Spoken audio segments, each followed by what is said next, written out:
ऐसी चीज़ें जिनमें कैल्शियम ज़्यादा हो, जैसे दूध से बनी चीज़ें, और उसके अलावा कलेजी का ज़्यादा इस्तेमाल करवाएं उनको, पालक, मेथी जिसमें आयरन की मकदार ज़्यादा है, तो सैलड वगैरह का इस्तेमाल, फास्ट फूड से बिल्कुल दूर रहें, ये आपको न्यूट्रिशन नहीं देता, ये सिर्फ चस्का है।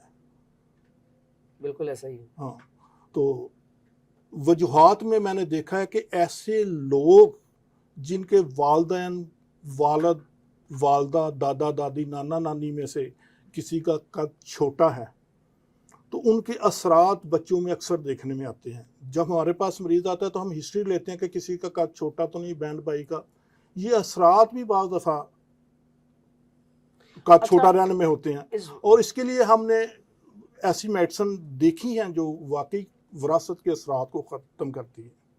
और वो मैं आपको याद होगा कि मैं बतौर होम्योपैथिक भी प्रैक्टिस करता हूँ, हर्बलिस्ट भी, तो उसमें होम्योपैथिक की चंद एक मेडिसिन है, जैसे बेसिलिनियम है, ट्यूबरकुलानियम है, इस तरह कुछ रिसोर्स हैं जो हम इस्तेमाल करवाते हैं, और उससे विरासत के असरात हमने देखा है कि वो आहिस्ता आहिस्ता मुकम्मल ख़त्म नहीं होते, लेकिन वो जो रुकावट बन रहे होते हैं कद के रुकने में, वो ठीक हो जाती हैं। काफ़ी हद तक उसमें आपको रिजल्ट्स मिलते हैं।